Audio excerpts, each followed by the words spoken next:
This episode is brought to you by 8 Sleep. My God, am I in love with 8 Sleep.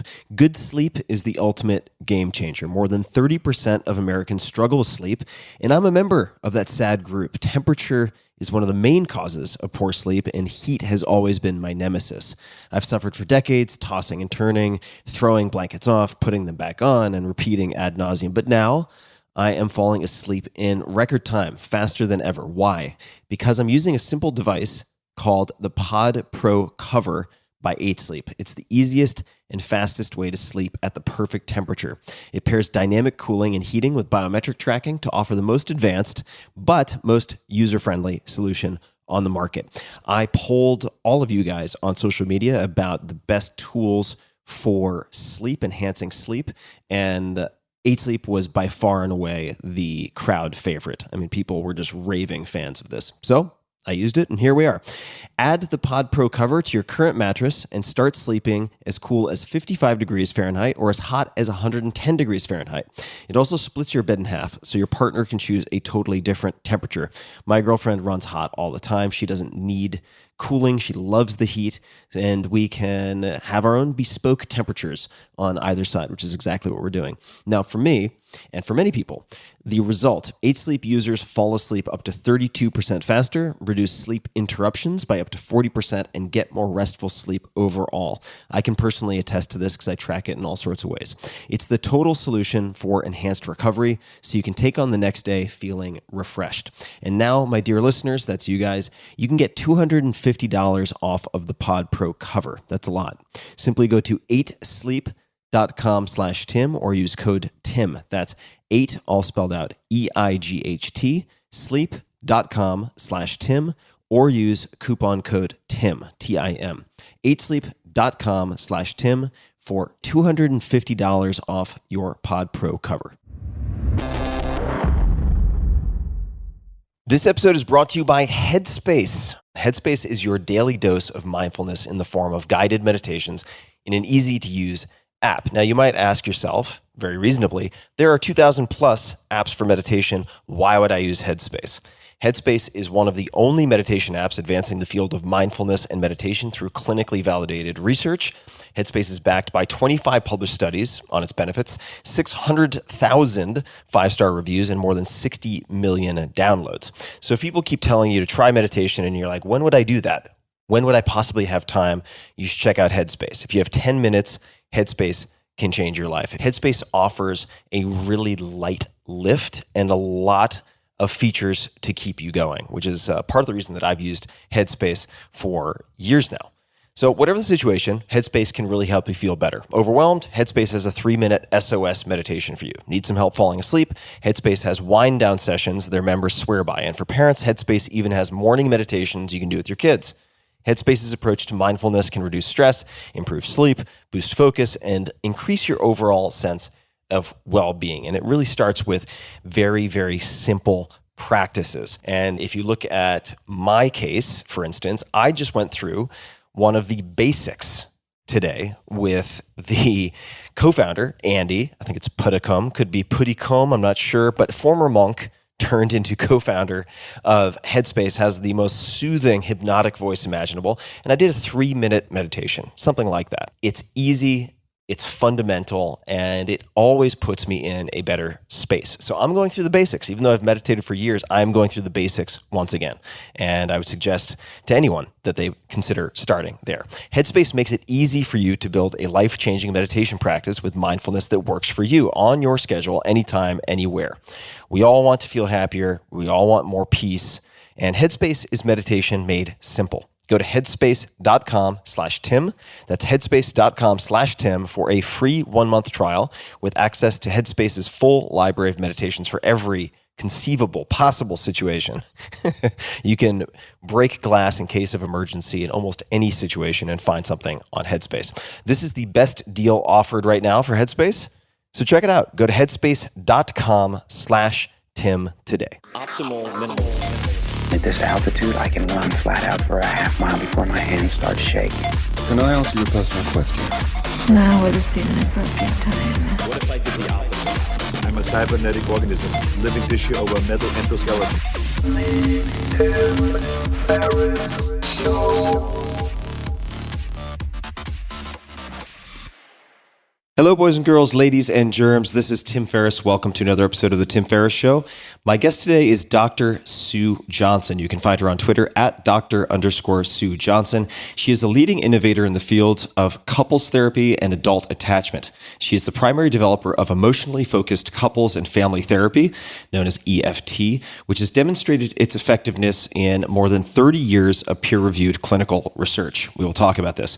Sue has received numerous awards in recognition of her development of EFT, including the American Psychological Association's Family Psychologist of the Year and the Order of Canada. Her best-selling book, Hold Me Tight, with more than 1 million copies sold, that's very hard to do, has taught countless couples how to enhance and repair their love relationships. The book has since been developed into a relationship enhancement program called Hold Me Tight Online. Her most recent book for clinicians, Attachment Theory and Practice, delineates the promise of attachment science for understanding and repairing relationships. As the founding director of the International Center for Excellence in Emotionally Focused Therapy, Sue trains counselors in EFT worldwide and provides guidance to 80 affiliated centers. She consults for the U.S. and Canadian militaries and is a popular presenter and speaker for the general public. You can find more on Sue and her work at drsuejohnson.com. That's drsuejohnson.com. Dr. Johnson, welcome to the show.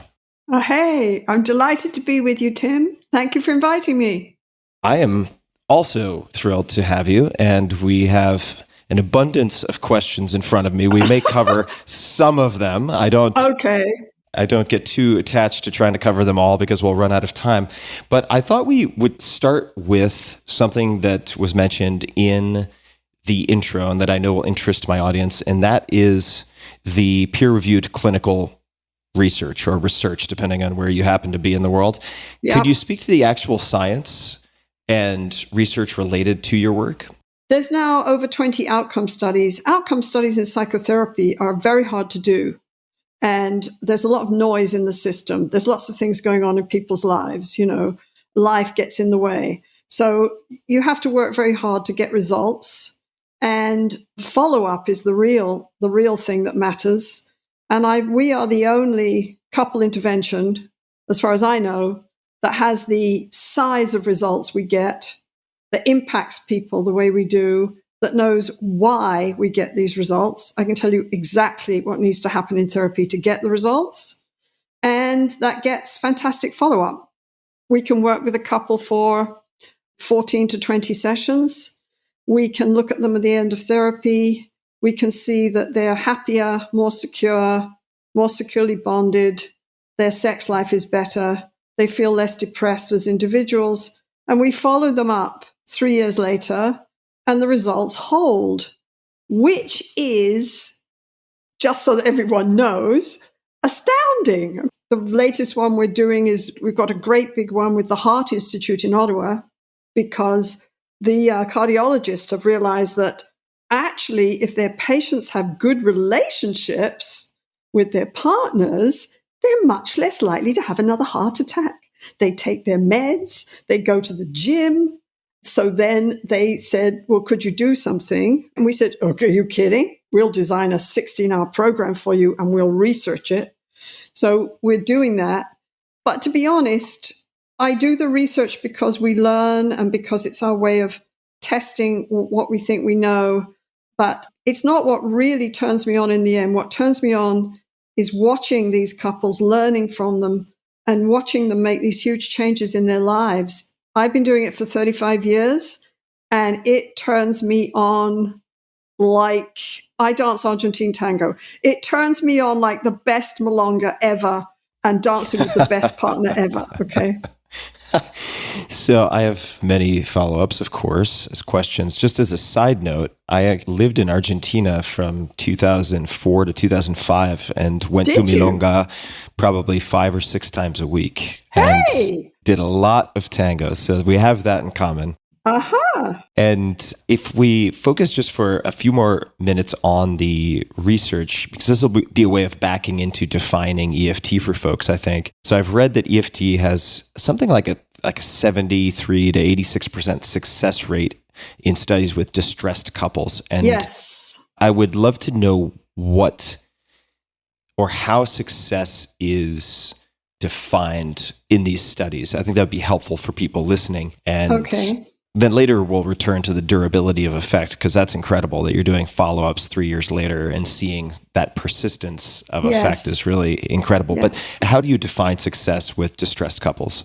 That's a good question, and it depends on the study. But in general, we define it with a measure of, it's called marital adjustment, and it basically looks at the couple's perception of their marital satisfaction. It's a bit more than satisfaction because it has different elements to it. So we use a scale that's been used in all kinds of research that's got all kinds of validity, but we've also used all kinds of measures. The one that I think is the most interesting is that we did a big study a few years ago looking not just at whether we can help you change your marital satisfaction, your adjustment, the way you see your partner. We can help you change the security of your bond with your partner, which for me is much more significant than satisfaction or saying, yes, we have an adjusted marriage, we have a good marriage, I trust this person in this marriage. To be able to say, we have a more secure bond and we know how to create that bond ongoingly in the future.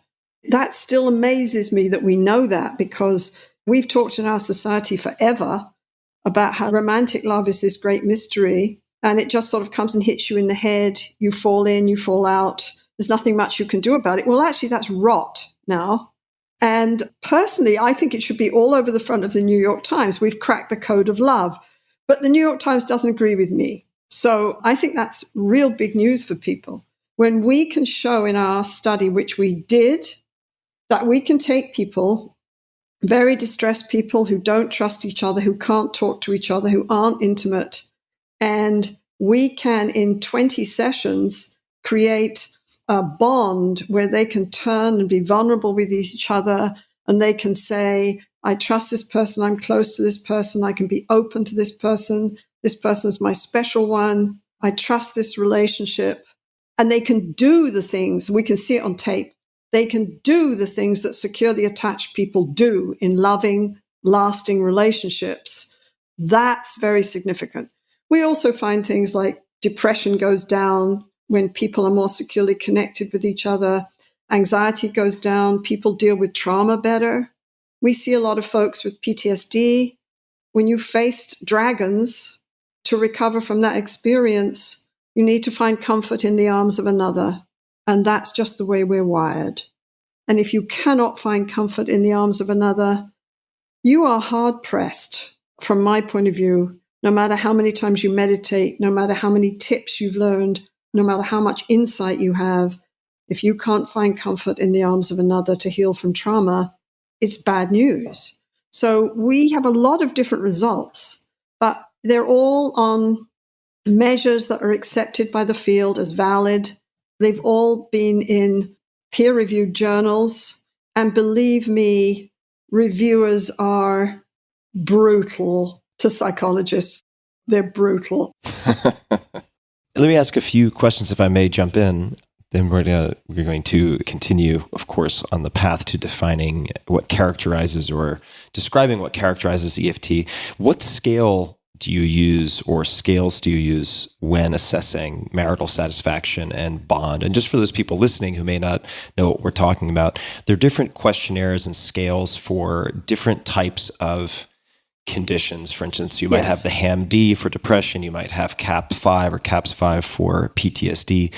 I'm sure some people will be curious if there are any particular scales they could find themselves just to look at their own. I believe I've put some of those scales in my book, Love Sense, actually. We use the dyadic adjustment scale, which has been used in marital research for decades for adjustment. We use various things for things like depression, like the Beck Depression Scale. For attachment, we use something called the Experiences in Close Relationship Scale, which is used in adult attachment research has only been going for the last 20 years. So it's young. Attachment research was really confined to mothers and children for decades. And the belief was that once you hit 12, you were supposed to become self-sufficient. So attachment didn't matter very much. But that's changed. So now we have a whole field called attachment research. And the Experiences in Close Relationship scale is the measure we use. However, we have also used observational measures like coding couples' interactions as they talk. And we can talk about that. We talk about something called a hold me tight conversation. We can code the behaviors are totally different when they come into therapy and when they're finished. And my favorite one, which I can't resist talking about, is that we did a brain scan study with a wonderful colleague of mine from the University of Virginia called Jim Cohn, neuroscientist, where we put the women, we hadn't got enough money to do both partners. So we had to choose.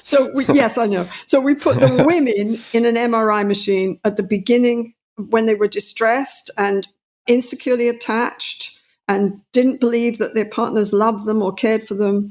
We put the women in an MRI machine at the beginning of therapy and then at the end of therapy when they'd had these hold me tight conversations. And we were a bit brutal when I think about it. We put them in the MRI machine and we said, when you see an X in front of your face, there's a good chance you're going to be shocked on your ankles and it's going to hurt.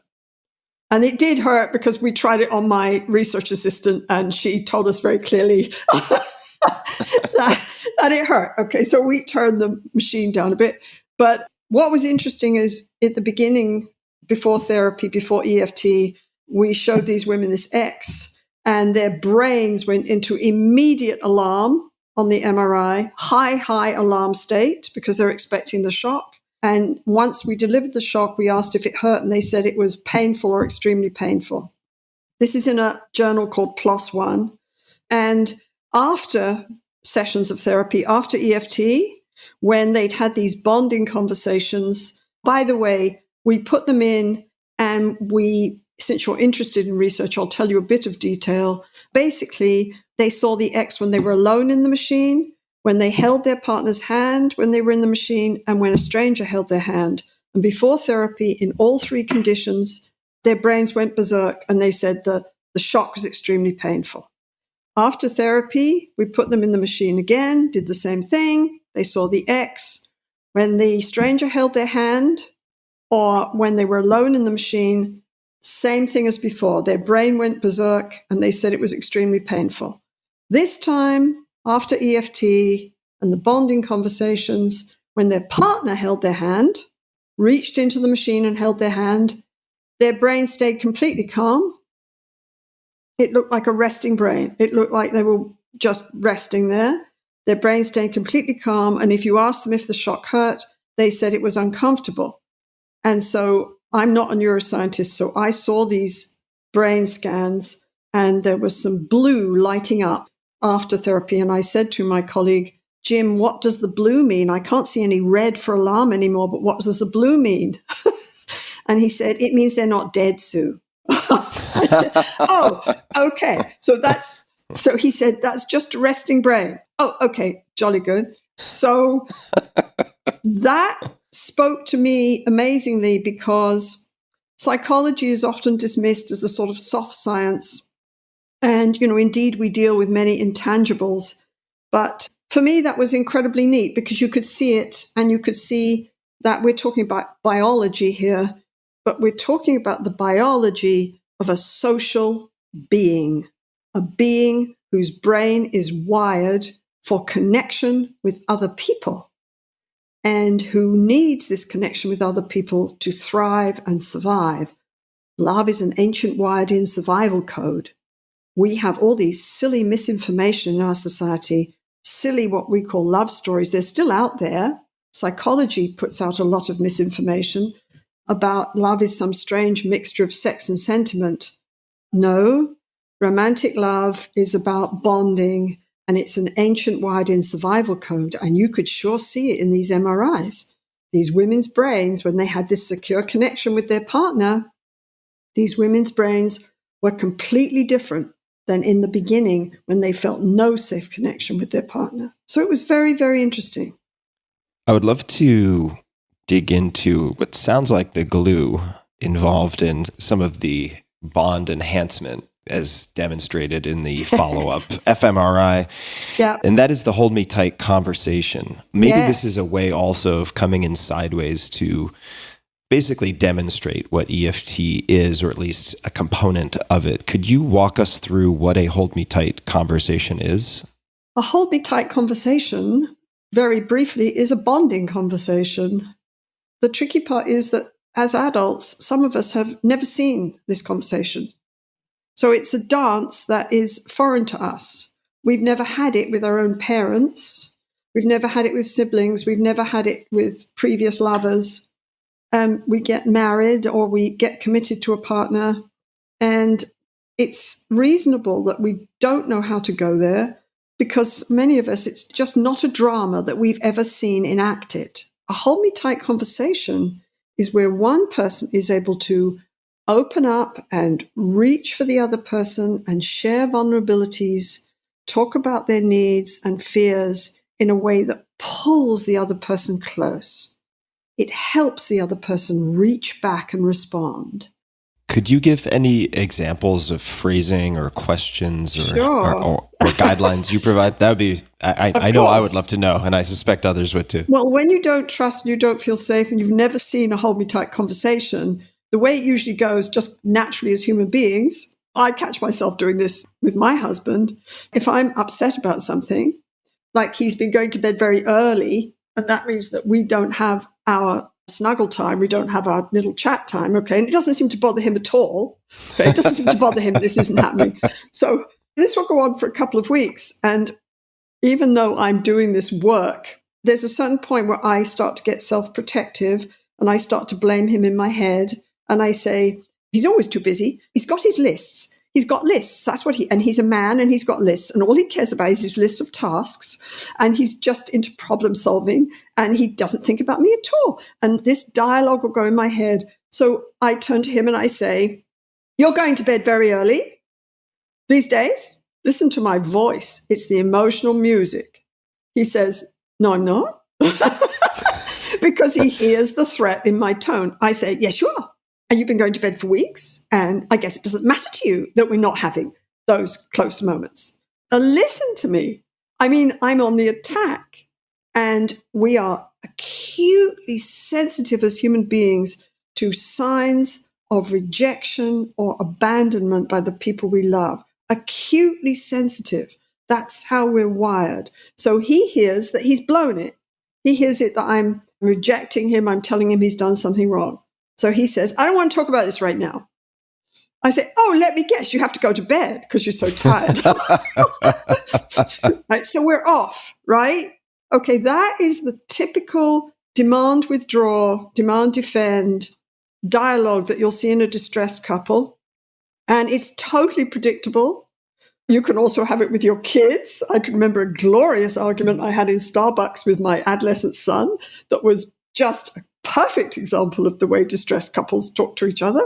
So I'm blaming and pointing fingers, and he's rolling his eyeballs and basically telling me what a dreadful mother I am. So you can have it with anyone, but with partners, it's very predictable, and it has everyone feeling completely threatened and unsafe and unable to dance together. If you shift that into a hold me tight conversation, the way it would go is that I would be more able to tune into my own needs, more aware of my own needs, accepting of my own needs. And I would realize, oh, I'm really missing those conversations with John. We've been married for 32 years. We're both very strong people, so it's been quite an adventure. So I think, oh, I'm missing those relationships with John, and maybe he doesn't miss them. And oh, that makes me feel really somehow anxious and uncomfortable if he doesn't miss them. Because the big question in love relationships is, are you there for me? Do I matter to you? Can I count on you? Maybe those conversations don't matter to him, but they really matter to me. So I am aware on a different level of me, and I'm specifying that scares me a bit, that maybe these conversations don't matter to him. I can tune into my own emotions. Then I take the risk and reach for him and say to him, I'm open. I say to him, you know what? We haven't been having our usual talks late at night, and somehow it doesn't look like you miss them.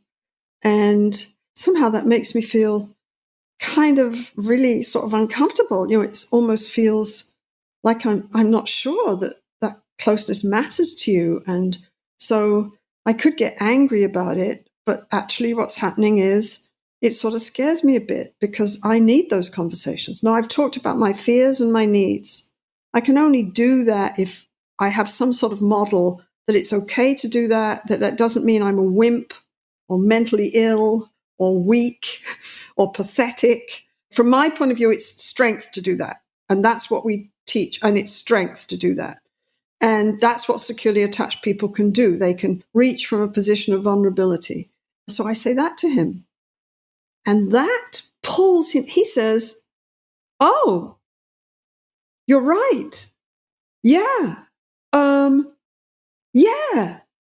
I really like those. I do want those conversations. So I've just been so exhausted and I've been doing this and I haven't wanted to tell you how stressed out I am. So then it becomes reciprocal. I say, oh, I didn't know that you were so stressed out about this decision we've made and that it's taking up all your energy and you're worried about it. And so then we start to have an open, responsive, engaged conversation where we can share vulnerabilities, comfort each other, and you're literally better at tuning in to each other. And I think that's because when I feel safe, I can tune into you. When I think about the people I can dance with in tango really well, it's the people I feel emotionally safe with. And I know that there's no mistakes because mistakes don't matter. We're just playing. Then I relax. I'm in my body. I tune into their cues and we move together naturally. So that's kind of what happens. And it's a hold me tight conversation and it's sort of cascades. Each time you have this conversation, it's your nervous system goes, this is comfort, this is home, this is safety, this is what I need. And you see your partner as a resource. You see your partner as somebody who can provide this safety, comfort, caring, reassurance, social support, if you want to use a psychological formal term for it.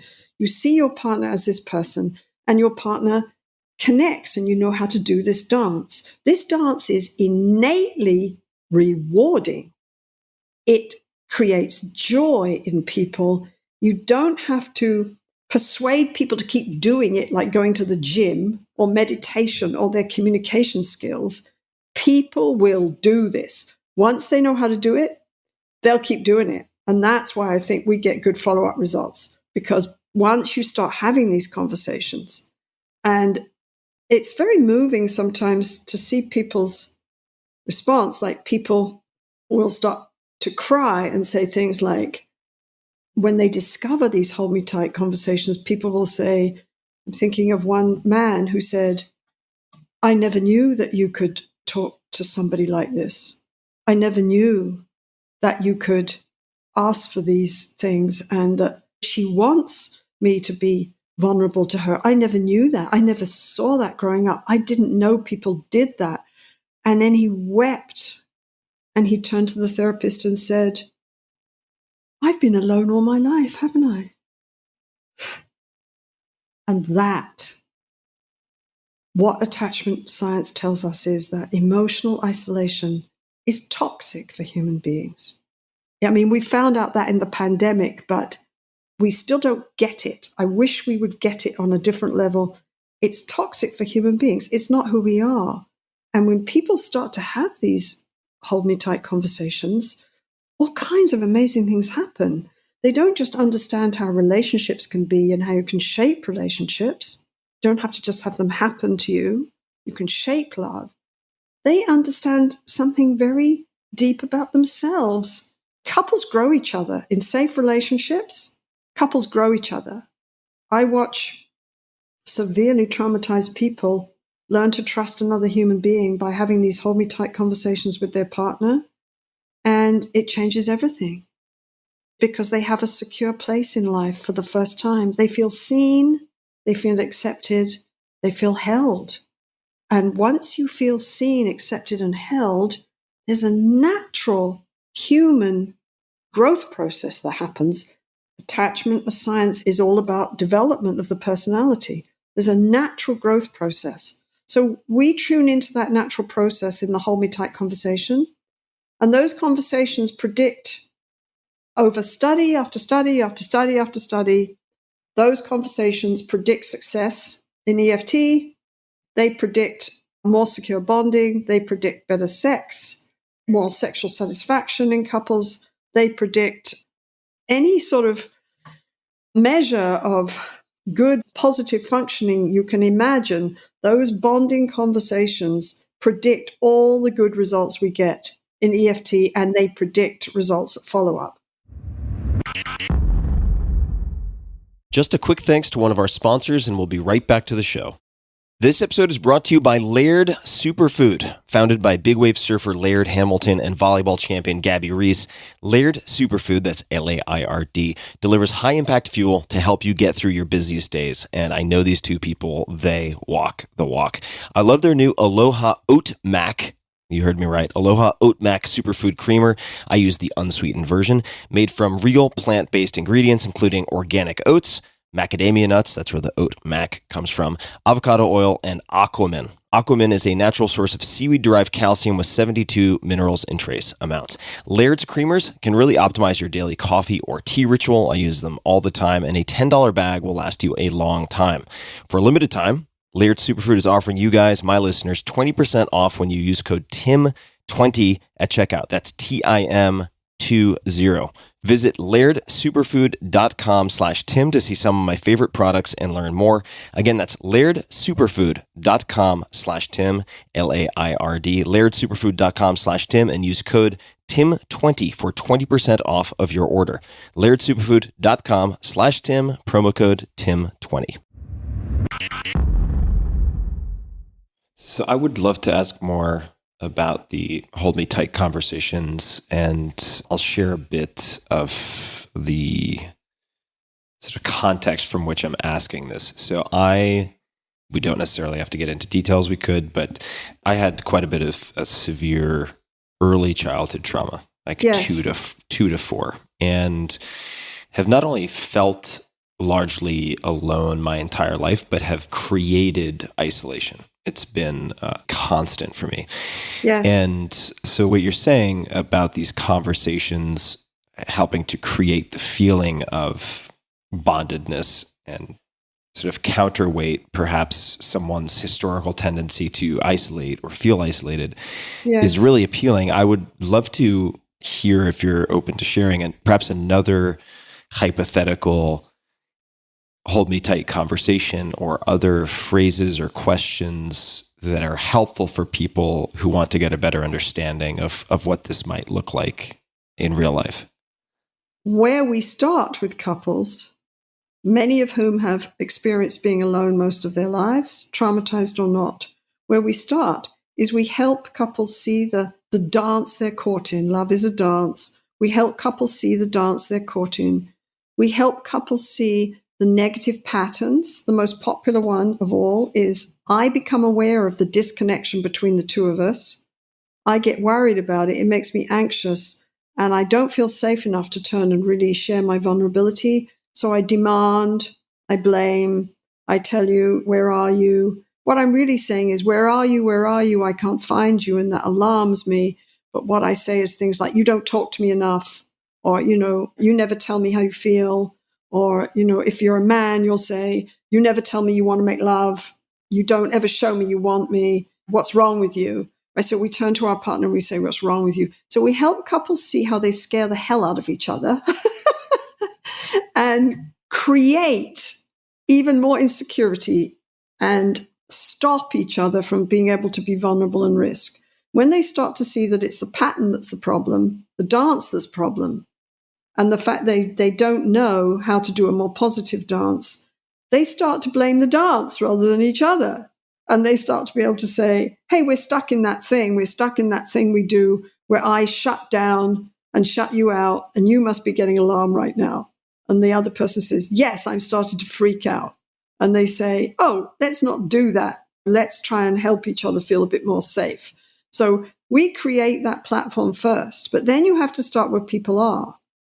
And sometimes with a hold me tight conversation with somebody who's been very traumatized and has all the reasons in the world not to trust another human being with the softness of their heart, all the good reasons in the world, you have to start there. I've worked with lots of traumatized folks, and you have to start with somebody saying, well, I understand now the patterns and how we've been caught in this dance. And I understand that you aren't always trying to hurt me or have me prove myself to you or prove me wrong. But I want to tell you, the idea of really opening up to you and showing you who I am just feels impossible. I don't know how to do it. It's impossible. I don't think I can do it. So you start where people are. You don't get people to do it in spite of how they feel. You get them to trust their feelings. My experience is someone will say that. And I will say, could you turn and tell your partner, please? I don't think I can do it. I don't think I can risk letting you really see me. I'm so sure that you won't want me or that you'll find some way to hurt me. Then I don't know what would happen. I don't think I could tolerate it. I don't think I can do it. Could you turn and tell her? And what I do is I hold the person and I help them speak their emotions and say their emotions clearly. And I hold them in that. I support them in that. And so the guy turns and tells his wife. And his wife says, and this is the amazing thing about bonding, this is who we are. We are empathic creatures. That empathy is blocked by all kinds of other things. But we are empathic creatures. My experience is the partner will say, I never knew that. I just felt that you didn't want to share with me. I never knew it was so hard. I never knew that it was scary for you. I never understood that. I can't believe. I understand. I understand that now you've helped me understand how scary that is. I can't believe that you're even here telling me this. And I love you for taking that risk. Thank you for taking that risk. And then the door opens wider. And then I say, usually I say, because we always have this catastrophe in our head when we're afraid. We create catastrophes in our head to try and prepare for them, right? So I say, what is going to happen if you really show her who you are and you show her how scared you are to really open up and show your vulnerability? What is going to happen? And he says, she'll tell me what I've always known. She'll tell me that I'm weak, there's something wrong with me, and the reason that I've been alone all my life is because there was something wrong with me, and the reason I was so hurt when I was little was because I wasn't a good enough kid or a special enough kid, or I didn't do it right. One lady broke my heart. She said, I was so careful when I asked my mother for attention. I was so careful. I'd plan it in the dark for hours. And no matter how I did it, it never worked. It never worked. She was always angry at me. So I said to myself, it's me. It must be me. There's something wrong with me. I'm just not lovable. And she weeps. When she does that, her partner reaches for her naturally. Her partner reaches for her and says, this vulnerability, when you really help people move into it with safety, evokes caring and compassion. It just does. So then the partner moves in and supports, and gradually, the other person's able to open up. It's not something that you do once. It's not something that you can do mechanically. Right. You have to be involved in it. And for some of us, if we've been desperately hurt when we were little, and we learned that that kind of openness was desperately dangerous, it's like jumping off a cliff. And you have to respect that. You have to respect. Emotions are in no way illogical. That's one of the big mistakes we've made in psychology. They're in no way illogical. They have their own logic. They're a supreme information processing system that it wires us to see the world in a particular way, to move in a particular way. And we haven't taught people how to understand them, how to listen to them, and how they make sense. They always make sense. if someone's terrified of that kind of openness, it's because they have very good reasons to be. And often they haven't told their partner. They haven't told their partner anything about it. So their partner has no idea. The partner says, you just don't want to be close to me. You just don't want me. No, I do desperately want you. I'm just terrified to let you see me. In psychology, we're very good at looking at the behavior and the problem. And sometimes I feel like we're not so good at what we are supposed to be the experts in, which is looking underneath the behavior and the problem and seeing the emotional realities that push that problem forward and keep people stuck in that problem. I don't know if I answered you, Tim. There's so much to talk about here. I tried to answer I think you did. No, you did. And I mean, the examples are just heartbreaking. And I think they're heartbreaking. I mean, I was like feeling myself getting really emotional is because they resonate, I think, with so many people. They resonate with me, I should say. But I suspect that these types of situations are really, really common. But when you're experiencing them, I think it's so easy to view yourself as uniquely flawed in some way. Yes. But it's so common. It's so common. It seems so common, at least. I mean, you'd be more qualified to speak to it. I think it is common. And I think the power of attachment science is it tells us who we are. It tells us that we are social beings wired for connection. We need safe connection with others to survive and thrive. Dependency became a dirty word somewhere through our history. And we all fell in love with the image of the lone cowboy riding over the range. The Eagles song, Desperado, I love that song. It's my favorite song because it basically takes that image of the lone cowboy and basically says, buddy, you better find someone to love you because you're in deep trouble. So it takes this strong image and says, no, you're in trouble. And dependency became this dirty word. And I think what attachment science says is we are interdependent human beings wired for connection with others from the cradle to the grave. And when you present that to people, not the way I just said it, which is abstract, and when you move people into that reality and you accept it and say, of course, this is who we are as human beings, and we all get stuck here and we all need this, people go, oh, you mean I'm not crazy, bad, deficient, defective, unlovable? No, you're not.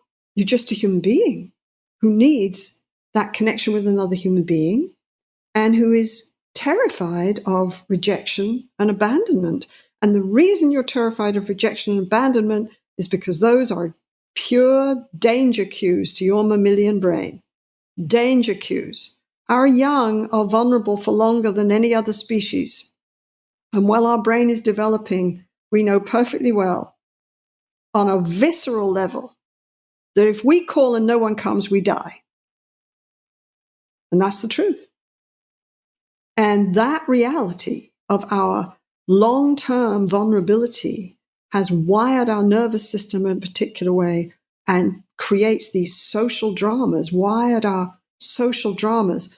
What the father of attachment science, John Bowlby, who was an English psychologist, really did, which is brilliant, is he linked biology and who we are and how our nervous system works to our social interaction patterns, to the way we dance with other human beings. He linked within and between. He linked those two together in an elegant, beautiful, testable way that gives us a map to love relationships, how to shape them, how to fix them, how to repair them, how to keep them, and to who we are as human beings.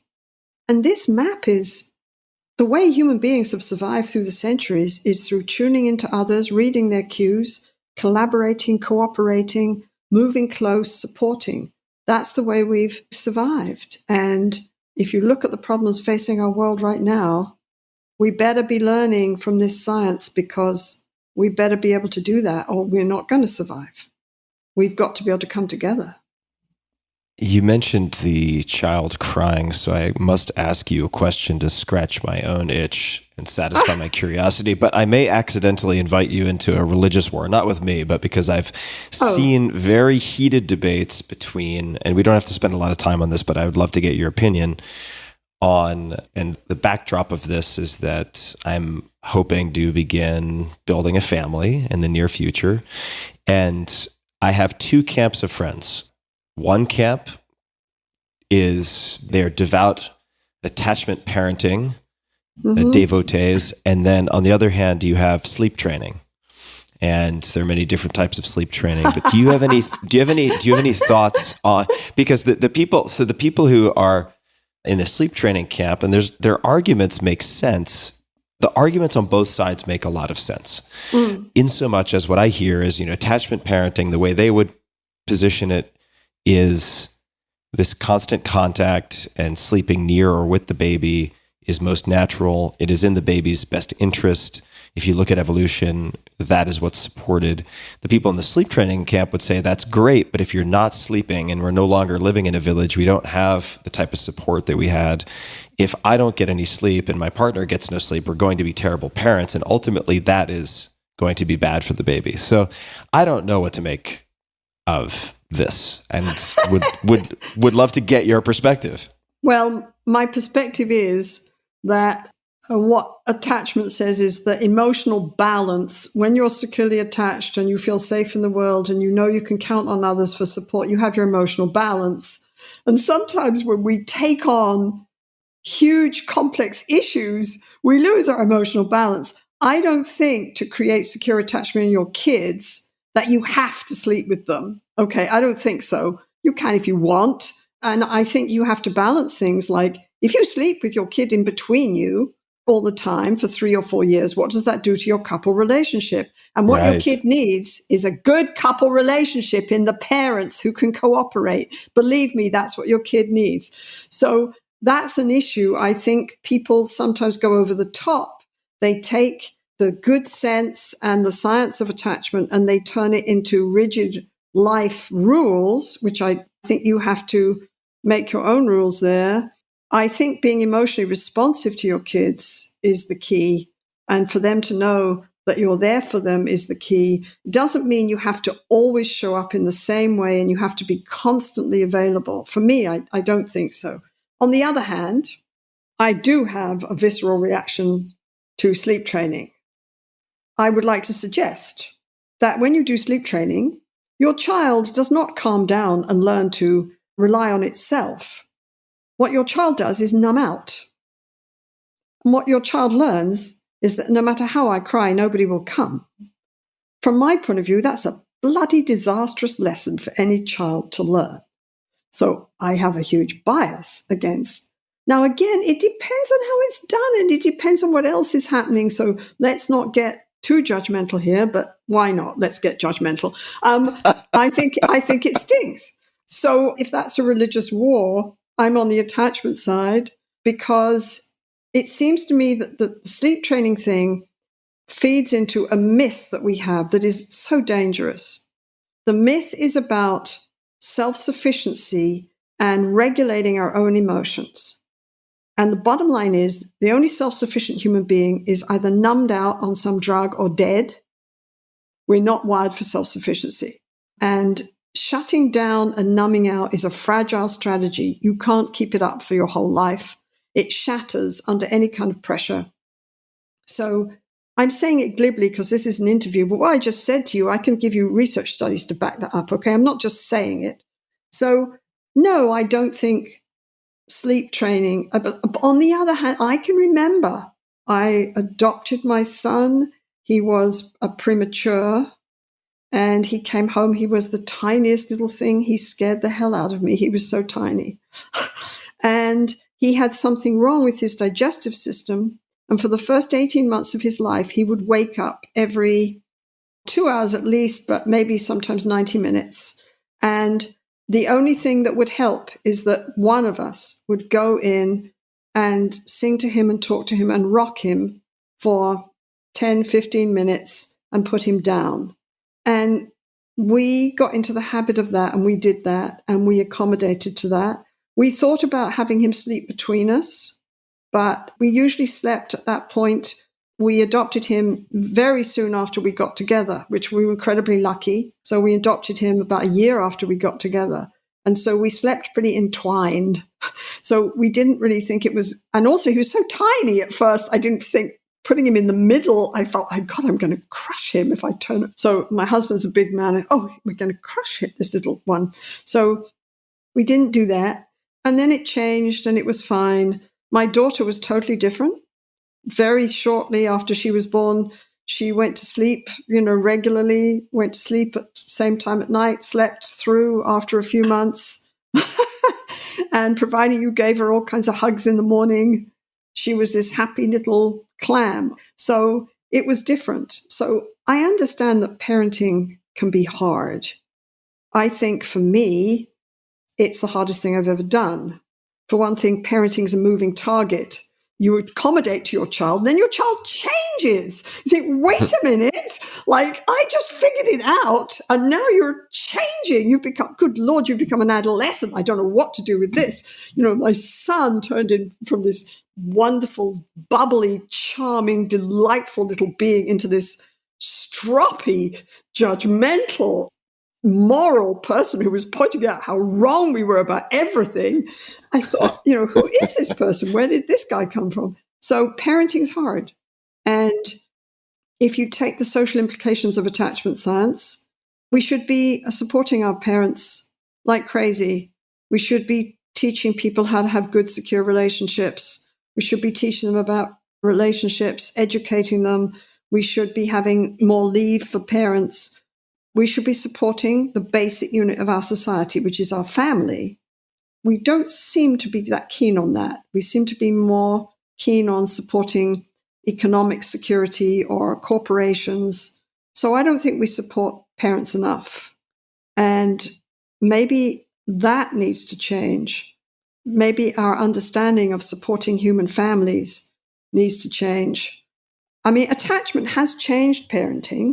It's changed the way we see our children. It's changed the way we see their emotional needs. We understand that to be emotionally alone traumatizes a child.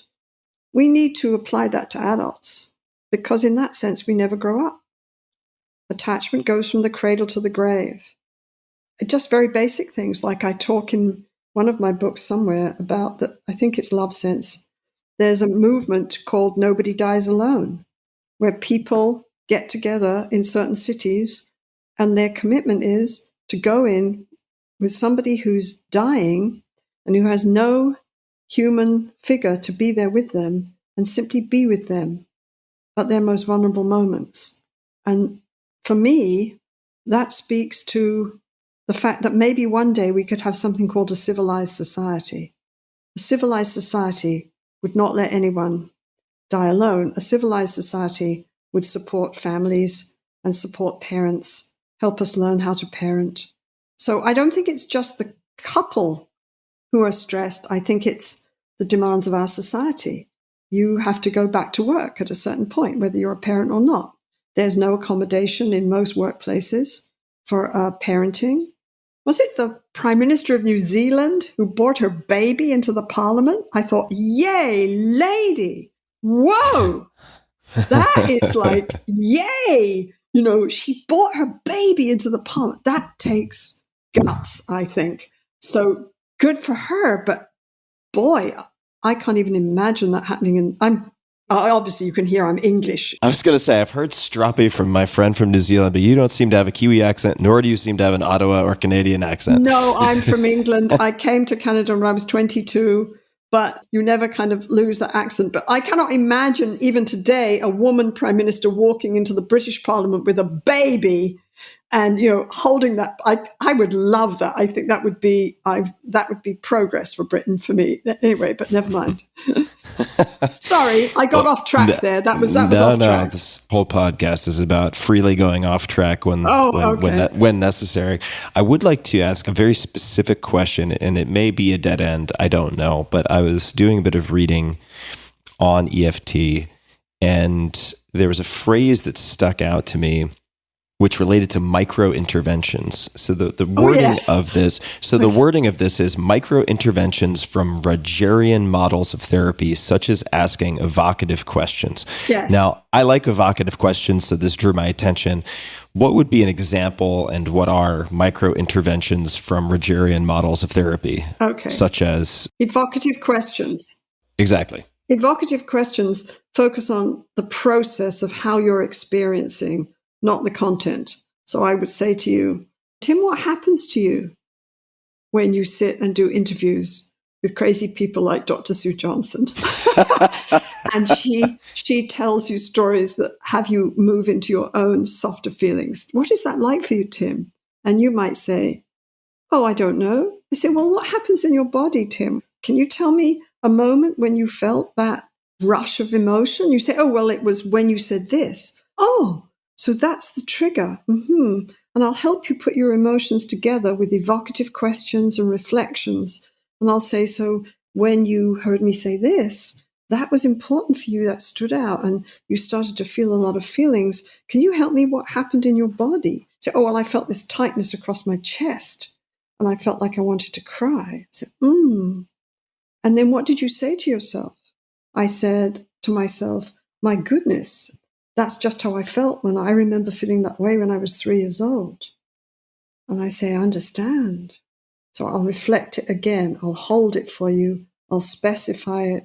I'll ask evocative questions. I'll get you to stay with the experience. And then I'll say, what do you want to do when you feel that way? And you might say, I want to stop it. I want to get out. I don't want to feel any more of that right now. I want to shut it down. I want to stop the feeling. Say, okay, so you want to run, yeah? And we've put your emotion together in a safe, specific, safe way.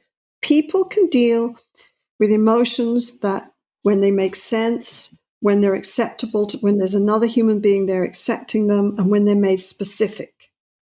We can't deal with big, vague, huge, overwhelming problems. We just want to run away from them. So I'll use evocative questions. I'll use reflections. I'll use repetition to help you stay with that feeling. I'll use an image. You know, if you said to me, there's fire across, I can remember one client who said, it's like walking into a fire. When you ask me to turn and open up to him, I can tell you that I'm afraid. I can look into your face and tell you, because you're just a silly therapist. You don't matter to me much. Actually, that's what I said. I said, that's because I'm just a silly therapist and I don't matter to you much. And she said, yes, that's right. So I said, so I can tell you about my fear. But when you ask me to turn and tell him about my fear, you're asking me to walk into a fire. And I knew that this lady, she was a trucker. There was an accident in front of her truck, and she'd got out of her truck and she'd walked into flames to pull out the trucker who was trapped underneath the truck in front of her. I realized that this is an enormously powerful image. And if I want her to move more into it, if she can handle it, if she can't handle it, I'll stop. But if I want her to move more into it and I think she can handle it, I'll say, let's stay with that image. It's like fire. Fire burns. Fire is terrifying. You're telling your partner, it's too hard for me. I can't do this right now. It's too hard. It's like walking through fire to turn and open up to you. I just can't do it. And she says, yes, that's right. I say, good, tell him that. And then I'll clarify the emotional music, help her with it, help her accept it.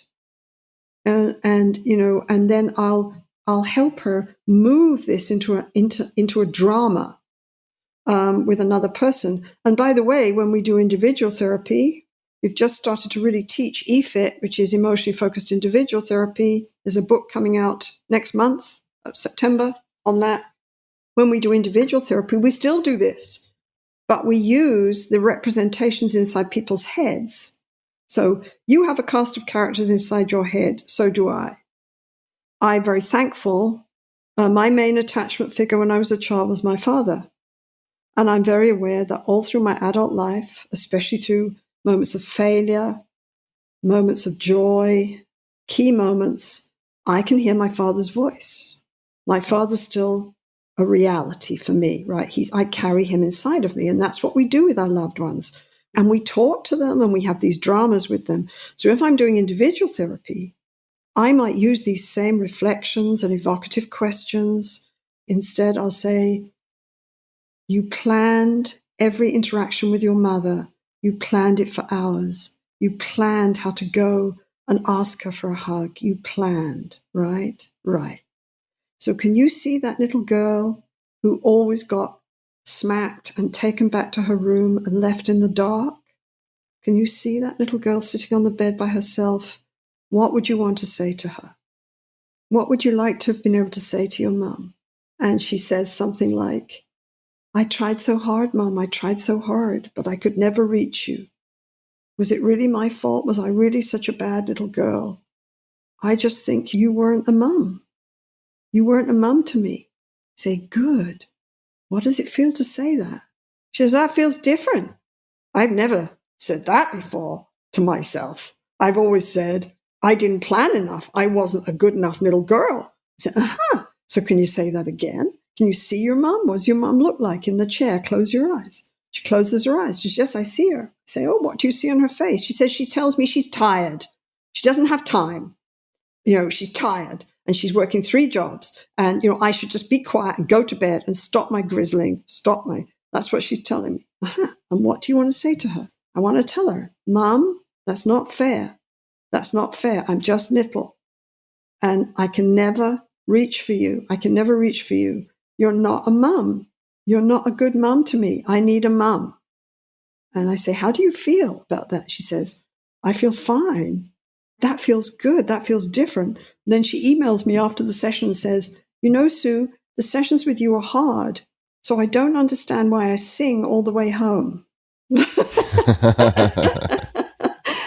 And it's because she moves in the session. She moves out of her obsessions, addictions with not eating, addictions for planning, anxiety. She moves. And so she gets exhilarated because she starts to feel more whole as a human being. Some of the cliches we have about love are really awful, misinformation. But one of the cliches that's really true, and that this is true in most religions, is that when we're loved, we grow and expand. We grow, we find more resources inside ourselves, we find more strength inside ourselves, we're better at problem solving. When we're safe and secure and we feel we matter to others and that they have our back, our potential and our resources come out. Now, again, I'm having such fun talking to you. I'm not sure I answered your question. Oh, yes, it was about micro-interventions and things like reflecting and evocative questions. You gave a number of examples. Yes. Okay. And I like to think of it as much conversation as interviews. So even if the interview is just a cue to take us in a different direction, that works for me. I want to come back to some of your evocative questions, though, because I wrote them down because they, I think, will be helpful for me. And they were follow-ups to the question of what someone is feeling. So when I said that, the hypothetical was asking me how I felt when you said certain things in the interview. That was the example, which could be a real one. And then I would answer that. And then you had follow-ups such as, what did you say to yourself when you felt that? Or what did you want to do when you felt that way? But I want to go to the initial question, which is, how did you feel, or what did you feel in your body? And I have a little bit of experience as a client with something called the Hakomi method. Yes. And the question of how you feel and what you're feeling in your body comes up a lot. And I feel, for reasons known and unknown, that I have a very poor, which is surprising to me, very poor vocabulary when it comes to identifying bodily sensations. Yes. And I'm not aware of much outside of, for instance, almost every time I would be asked what I was feeling in my body, whether it was sadness, anger, you name it, it would be tightness in the throat or tightness in the chest. And that was really all that would come up for me. Yes. were these two options, maybe some tension in the forehead. And I'm curious what you do when you have a client who really can't come up with more than one or two answers to that question. What do you feel in your body?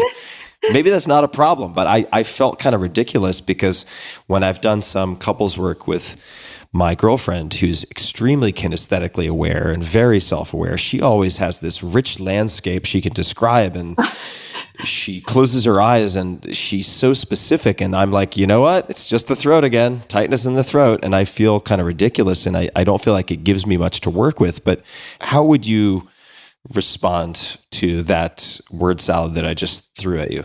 Well, you have to put it in context. I mean, the point is, when I go in to something like that, there's always a specific thing that's happened. A client's told me a story, or is feeling something in the moment, or is having a specific emotional reaction. Or if I'm working with couples, there's a piece of drama going on. So there's usually a specific trigger. And the thing about attachment science is it gives us a map to our emotional needs, vulnerabilities, feelings. It gives us a map. And what I think, it's a relatively simple, elegant map. So if you say to me, I hear you that you have a more limited vocabulary, there's a good reason for that. You were brought up as a man in a North American society. You weren't taught to look inside and pay attention to your emotions and develop a vocabulary. Your girlfriend was taught to do that. It was acceptable for her. And so women have more language. The bottom line is, though, you are human beings. So you have the same basic emotions. We talk about 6 basic emotions, and you have the same basic physiological responses. So if you said to me, Sue, I don't know how to talk about this. That's great, right? That's Sue, I don't know how to talk about this. All that happens to me is when, and then it's specific. When I hear that tone in her voice. So what's the trigger? When I hear that tone in her voice, all I know is that I just go tight. I just go tight. And I just stay there with you. And I say, so help me. What do you hear in her tone? Well, she's irritated with me. And, she's going to be irritated with me. And nothing I say is going to make any difference. Right? I say, oh. So you hear her tone and you say, I've already blown it. I've blown it. I've blown it again. And is that right? He says, yes, that's what I say to myself. I've blown it. She's irritated with, oh my God, now we're going to get stuck in that thing. I've blown it again. You say, and you feel this tightness. He says, yes. You help me with the tightness. It's like you shut down. Because this is it shutting down? You say, yeah, it's like shutting down, Sue. So I say, it's like shutting down because there's something here that's dangerous, isn't it? Then if you're a regular guy, you say something like, no, it's not dangerous. I mean, I'm not like really worried or anything. Yes, you are. Okay. You're just being a regular guy, right? So I say, all right. It's not dangerous. It's just a bit. This gentleman said, I loved him. He said, it's disconcerting. I said, it's disconcerting. He said, yes, it's very disconcerting. I understand. So I say, so let's go over this again. So then I go over it again. When you do, this happens, you hear this in her voice, and then your body does, and it's disconcerting. And there's something here disconcerting. Could you help me? It's like, you don't know what to do, and no matter what you do, it's not going to be right. He says, yes. He said, when I feel that way, it's a little bit alarming, isn't it? He says, yes, it's alarming. I said, so when you feel this tightness in your chest, it's alarming. You lead people in. The point is, you lead them into their emotions. The point is, I know where I'm going. And so does every good EFT therapist. I know where I'm going because I've got a map. And so attachment gives us a map to how we dance together with the people we love, where those dances go in terms of outcome. It gives us a map to our own vulnerabilities and emotions. It tells us how supremely sensitive we are to signals of rejection or abandonment by other people, and that this sensitivity is wired in. There's nothing weak or strange, or we've framed these vulnerabilities in very strange ways, very unaccepting ways. Some of the ways we've talked about love have been so misleading. But when you help people have the words, and there aren't that many words, there aren't that many core emotions, there aren't that many ways to dance with a loved one.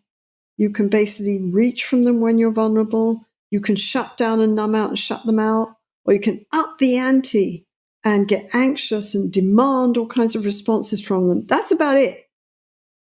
They're the main moves in the dance of love, and they can all be useful at times.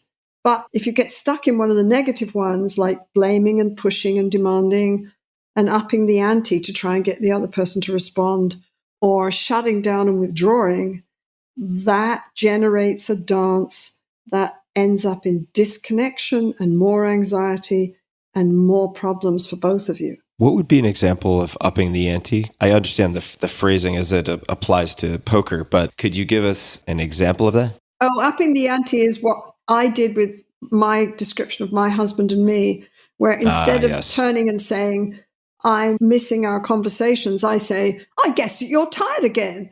You're tired an awful lot these days. I guess you're really tired. So listen to me. I'm pushing. And foolishly, what I want is for him to turn and say, oh, well, have I left you alone? I'm so sorry. Yes, I do want these conversations. But of course, I'm using a club. So I'm smacking him to get him to respond. And the trouble with that one is the smacking pushes him further away. And that's one of the ironic things as human beings, that sometimes when we love people, we're so unable to really reach for them or know how to reach for them the way we do try to reach, we push them further away. How do you work with or help someone work with anger? So you have a couple and you're working with them. One partner says whatever they say, and then then you ask the other partner how that makes them feel when they hear that. And they're like, it pisses me off. I've heard this 100 times. God damn it. When are we this should be open and shut case or whatever it is. It could take a million forms. Well, most people start there. So I say, so could you help me when your partner says this? That's hard for you to hear. That doesn't really make sense to you. And you just say, here we go again. And you get angry. I say, and then I'll stay with that. Because underneath the anger, before the anger, there's some sort of threat. There's some sort of a threat going on, right? It pisses me off because that's not what I do, right? That's just the way she sees it. I don't do that. She tells me that. So I say, okay, so it pisses you off because from your point of view, you're trying really, really hard to be a good husband. Yes. And from your point of view, she somehow picks on this one thing and it kind of proves that you're not a good husband. Yes. And that makes you really, really angry. It does. And that must be very, very difficult to hear. Yes, it is. What happens to you when you hear that? I don't want to hear that I'm a failure all the time, okay? So in the moment before the anger, what you hear is, you hear your wife saying, you're failing. You're a bad partner.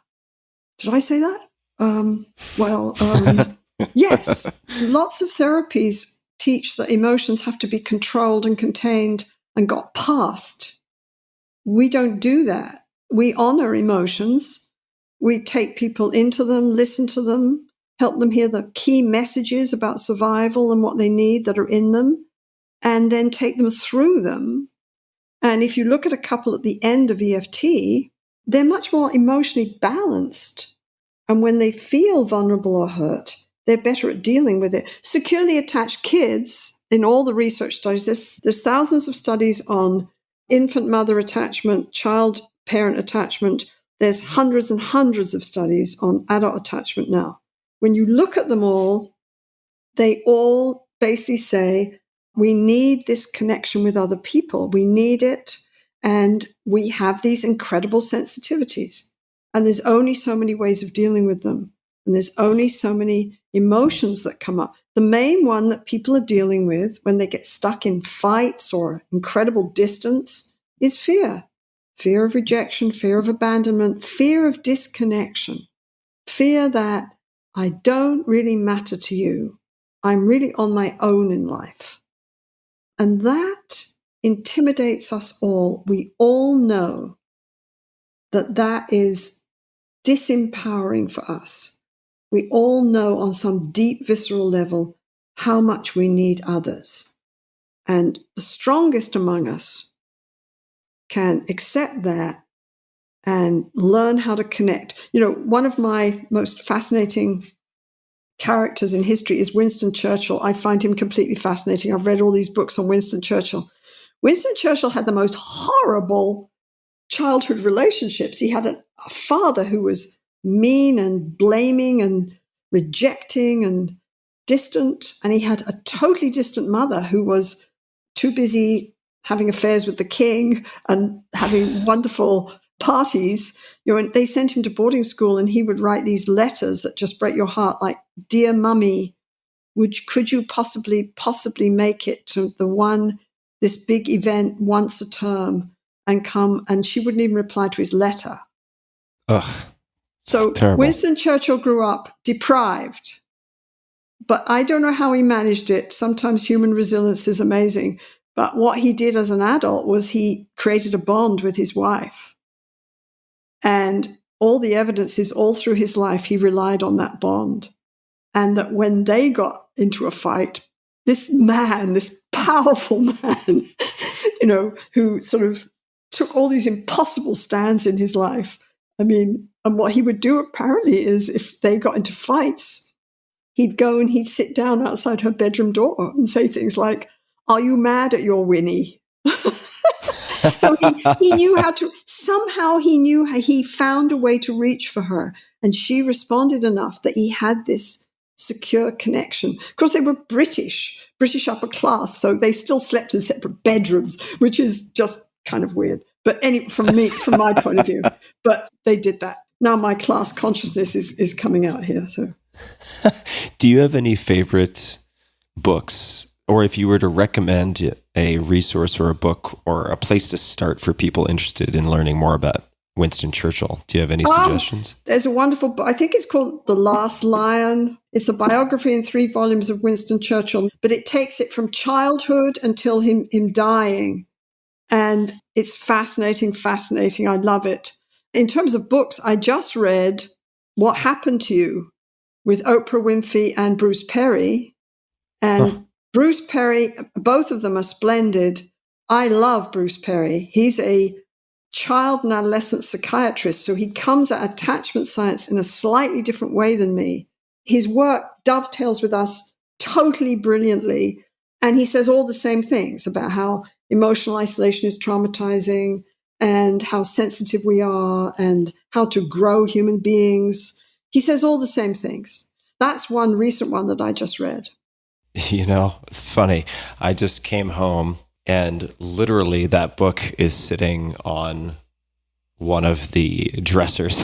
So I think my girlfriend just bought that book. So it seems like she and I are having complementary explorations at the moment, which is great. Yes. And the book that you named, you actually got it right, The Last Lion by William Manchester, The Last Lion box set. It is a 3-volume set and has average of 5 stars out of 5 on Amazon, 260 reviews. So it seems to be well liked. What I love about it, I think I love Winston Churchill because from my point of view, he was a successful human being in that he was always honest to himself. He was always Winston. He took huge risks. Even though some of those risks made him massively unpopular, there were periods of time when he was hated in the House of Commons. You know, his peers despised him, criticized him. He was creative. He was always honest. He was always who he was. You know, I love that he used to go up in the Blitz. Everyone else used to go into the shelters. He used to go up on the roof and watch the Blitz as it was happening, okay? In the First World War, all his upper-class colleagues if they were in the battle at all, they were way behind the lines in a nice hotel somewhere. Winston gave up being a member of parliament and asked to go into the trenches. He said he wanted to see them. He wanted to see what they were like. He wanted to be there in the trenches. And mind you, he took his butler with him, which most of the men in the trenches didn't have a butler. But nevertheless. Man, I would love to hear the conversation with the butler on that decision. Yes. So probably the butler didn't want to go into the trenches. But he was a risk taker. He had huge integrity. He was passionate. He stayed with that passion, even though there were long periods of time when he was completely rejected socially. He was true to himself and he was passionate.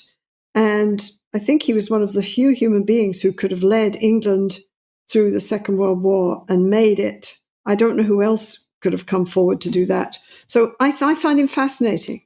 I find figures like him that have courage and stand for something. And even when the prevailing winds are going the other way, I always find that fascinating. Do you still dance tango? Is that something that you still pursue? I still dance tango, and COVID has been so awful. And of course, the parallel with couple relationships is obvious. You know, and when I first started to learn tango, my tango teacher would be teaching me, and I'd suddenly say things like, "Stop, I got to write that down," because it would be relevant for therapy. I mean, tango is about attunement, and so is love. Tango is about standing up, moving with somebody, changing weight with somebody, tuning into somebody. And there's a safety check there. There's a, can I find you? Are you going to respond to me? Are you there? Can I feel you? And then if the answer is yeah, if sometimes you go through the motions, the answer is no. And you go through the motions, you do the steps. But if it's a good dance, you find the other person and it's like, oh, there you are. There you are. Oh, I can feel that. Ah. And we tune into the music at the same time and we start to play. And there's a synchrony there that happens in hold me tight conversations, happens in good sex, happens in it's play and synchrony. And it's two human beings impacting each other, responding to each other, sending cues, tuning into the cues. There's something intoxicating about it. So when I realized the parallel, I was not good at it, I want to tell you. My teacher, who was not big on empathy, said something like, why do you want to teach tango? You're uncoordinated. You don't have any balance. You're not 22. I said, thanks very much. You know, I'm in my late 50s, actually. So thanks very much for that comment. At the time I learned tango, right? She said, this is going to be very difficult for you. And I said, well, then shut up and start teaching me because I'll just work harder at it than everyone else. That's all. He said, why do you want to do it? I said, because there's something here. I get these little tiny moments where we're both moving together to this beautiful music that are just joyful. He just looked at me and said, all right then, but you're going to have to work really hard. There's so many parallels. I can remember one lesson when I said to him, I got angry and I said, you're not sending me any cues. It's a bit like a couple. And just for people listening, this happens all the time. These arguments between tango couples, they get into these bickering fights all the time. So please continue. So this is my teacher, right? And he says, he's trying to teach me this new move. And I say, you're not saying anything. You're not sending me any cues. He says, the cues I am sending you are enormous. I said, what are you talking about? You're not sending me any cues. You'd be just being ridiculous. So bless his heart. He does what we do in EFT. He says, feel it. He moves his shoulders slightly to the right, about 1 millimeter. Can you feel that? I said, no. He says, do it again. Feel it. Can you feel that? No. He does it 20 times. I say, oh. And sometimes that's what you have to do in couple relationships. You have to slow everything down and give people time to listen to a new thing they're not used to hearing or can't take in. You have to slow it down, and you can't just do all this stuff fast. So then I go, I got it. And then he says, right. Then he says, now follow it. And I turn. This happened all the time. The parallels in relationships, and they were the same. So I'd go to tango lessons and get completely enthralled, intellectually, emotionally, physically. I adore tango. But I have to say, I probably shouldn't say this on air. Oh, no, you're allowed. Please do. I find it's easier to dance with women. And there aren't many women leaders. And I can't figure out why that is, but I think it's because women have had to learn to tune into other people in order to survive socially over the years. They've had to do that. So maybe it's a little easier for them. But I find with women leaders often, or maybe I just feel a little safer with women leaders. Maybe that's what it is. I don't know.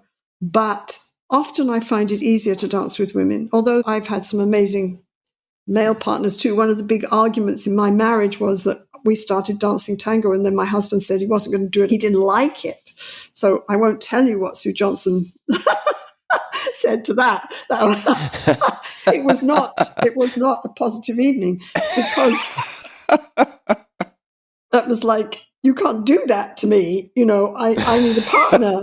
And he basically said, it hurts my back. I'm not going to do it. And so that was very difficult, but we got through it.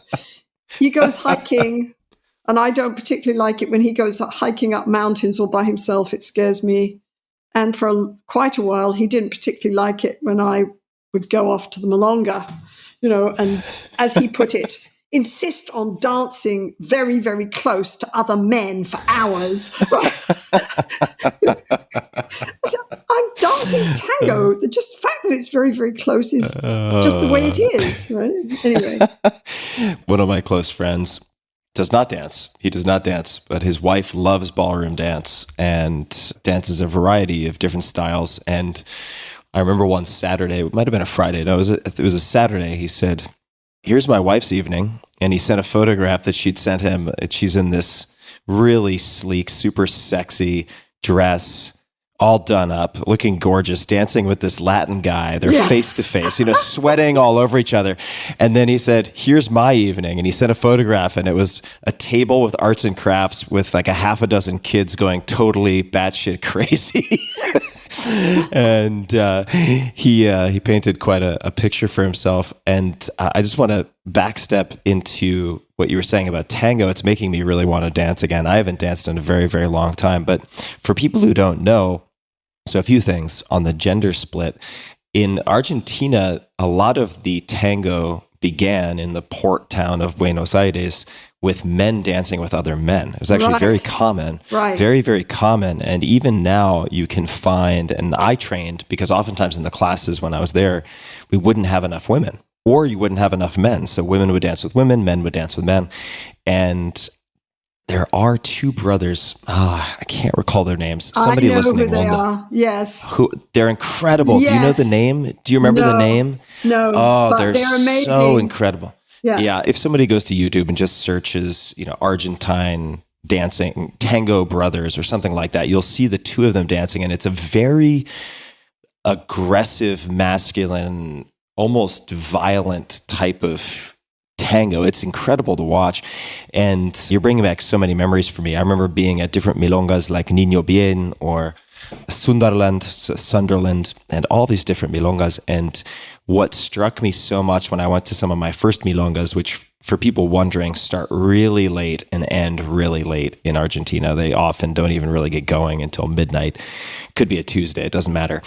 And I went in and I noticed that many of the best female dancers danced with their eyes closed. Oh, yes. And the complexity of the movements were one thing. And you watch and you just can't understand how it's possible for someone to dance so deftly, with such subtlety, so quickly with their eyes closed. But on top of that, as a beginner, you walk in and you think to yourself, these two must have been practicing for months and months and months, years and years together. And then you find out it might be the first night they ever met. It's all cues and improv. It's just mind-blowing. It is so impressive. And it's the synchrony, that kind of physical and emotional synchrony, moving with the music, that synchrony elicits joy in human beings. It's the reason why birds have mating rituals. Swans move their necks in unison. They do this ritual. They move into synchrony. It happens with mothers and children. They move into synchrony. The little child opens his eyes. The mother leans forward and opens her eyes wider. A synchrony in tango, synchrony in lovemaking between lovers, synchrony in hold me tight conversations. This is our nervous system buzzing and saying, yes, this is belonging. This is safety. This is joy. And our nervous system buzzes with this. And it's so rewarding. I tried to explain to my husband why I needed to keep tangoing at one point. And I said, when I dance with, I used a woman as an example. When I dance with Mary Ellen, in 12 minutes of dancing, I'll have, 4 straight moments of this incredible synchrony when my brain is out sitting in a chair looking and saying, how are you doing this? I don't understand how you're doing this. You don't know any of these moves. And what happened there? I don't understand how this is going, because your prefrontal cortex isn't subtle enough. It's like you're picking up on attunement and moving with someone. And this is what human beings can do. We can read these cues incredibly fast. We have these mirror neurons in our brains that pick up the cues from somebody and feel them in our own body, and uses the basis of empathy. And it's a beautiful thing. And so, when I first went to Malonga, I stood there and said, how do they do this? This is the most beautiful thing I've ever seen. And it's impossible. I don't understand. I want to do it. So, but it takes a long time. And in a way, it's kind of the same discovery that our couples go through, where, somebody will say to me, I never felt this before. I never knew you could feel this. I never knew people could have these kinds of conversations. I never knew that I could talk about my feelings like this. I never knew that I would talk about my feelings and I would look up and see in the other person's face that they wanted me and that they wanted this. And, someone will say, you don't have to keep problem solving or taking care of everything. You don't have to keep solving all the problems. What I want is you. If you tell me you're overwhelmed by this problem, that's what I want. I want the connection with you. And the other person goes, I've had people say, what did you say? And the person has to repeat it like 4 times. It says, and then they look at me with this blank look and I say, you can't take that in. You've never imagined a drama with another human being where somebody might say that to you and they go, no. And then they weep, because in the end, what none of us can bear is the feeling that we're alone and that we don't matter to another human being. That's, and our world doesn't talk much about that. When I first heard that you wanted to talk to me, I thought, why does he want to talk to me? He's into business and he's into teaching people how to make money. And then somebody said, no, he's into success and what helps people feel successful. And I thought, oh, well, that's okay, because from my point of view, success is about being really alive, and being really alive is about being connected with others and knowing that they are our greatest resource, and that's where we are most alive, whether we're dancing tango, making love, responding to our child. It's such fun to talk to you. You're fun. I never know what questions you're going to. Sometimes you ask quite intricate questions. That's really fun. You're fun too. And I only have a few more questions because I know we're getting not necessarily to time, but we're definitely covering a lot of ground. You've mentioned sex a number of times, good sex, and this is important to many, if not all, couples. And I'd love to pose a situation and hear how you might approach it. And that is, couple who love each other dearly. They actually do not seem to be shutting down, at least obviously. They've been together a long time, and maybe the passion, the fire has simply died down somewhat. They're more I don't want to say roommates because that has a pejorative sound to it, but they're good parents. They love each other. They maybe still go on dates and so on. But for whatever reason, that sexual spark is not as strong as it used to be. How would you approach that situation, that couple? What's always interesting to me about sexuality and sexual conversations is that our world, arguably, I mean, sex is everywhere now compared to even, say, 20, 30 years ago.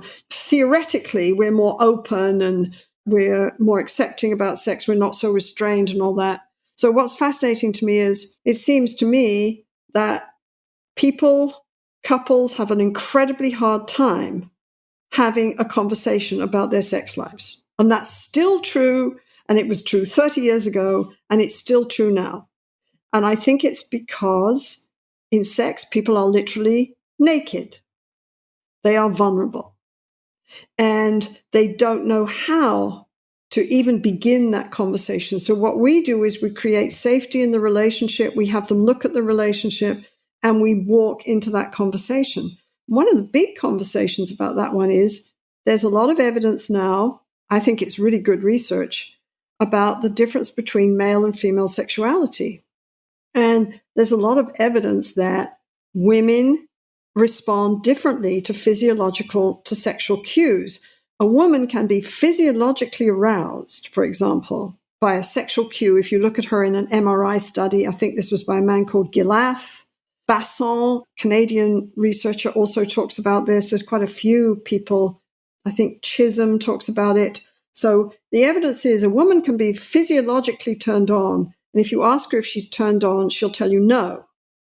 Whereas with a man, physiological arousal and experience just goes together like that. They have an erection, they say, I'm aroused. With the woman, there's something else that seems to happen.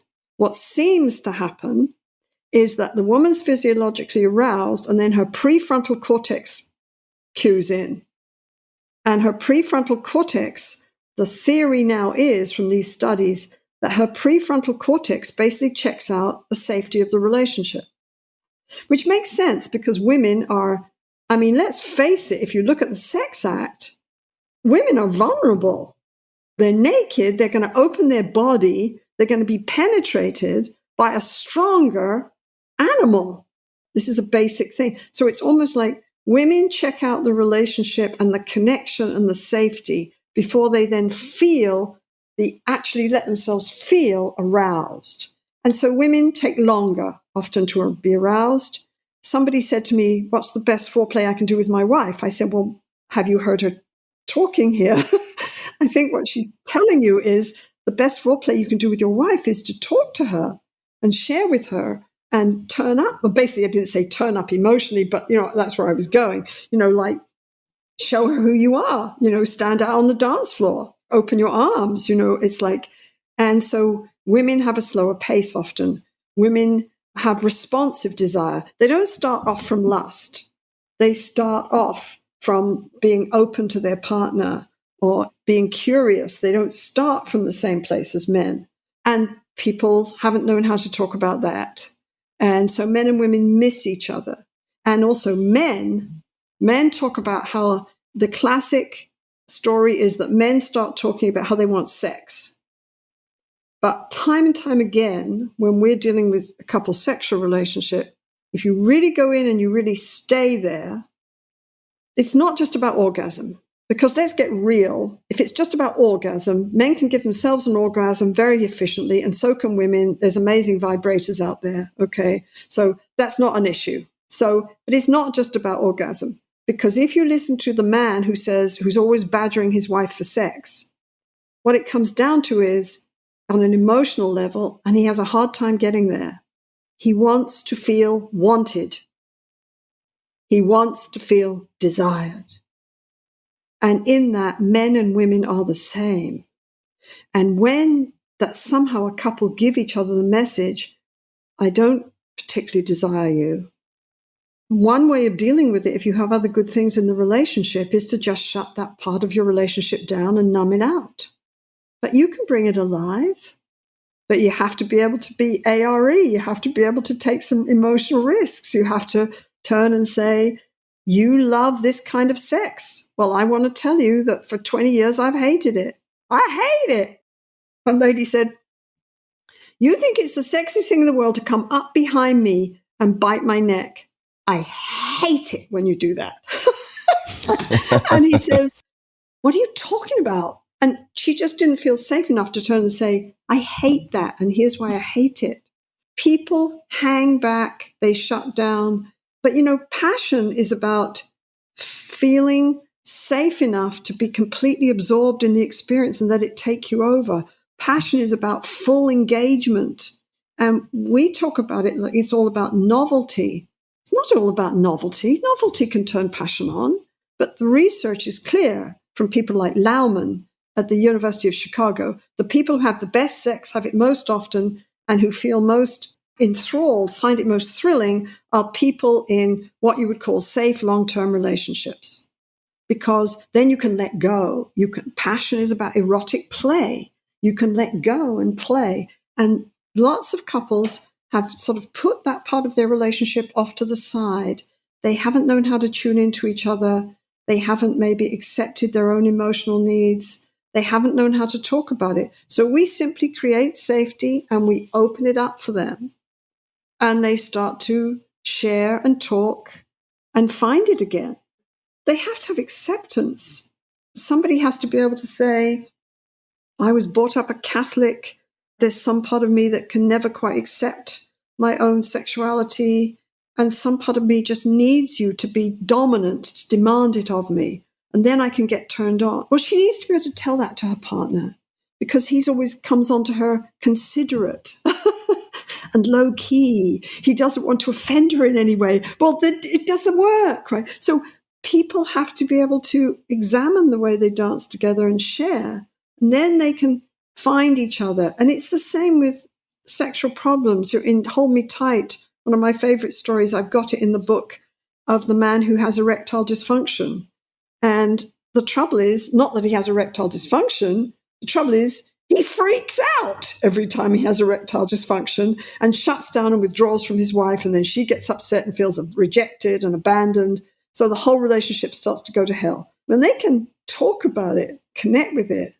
And I suggest that, sometimes, I think we call his penis George. I can't remember now. That I say sometimes George goes for a little nap. And it's no big deal if they can stay connected with each other. And she can help wake George up. She knows how to do that. And they laugh and they play. And there's no problem after a while because they deal with it differently because they have this safe connection. But the trouble was the sexual problem was interfering with their safe connection. And everyone was playing it safe and being nice to each other and keeping everything calm. The thing is, what we've learned about attachment science can help us shape our emotional relationships and our sexual relationships. It gives us a map for how to do that.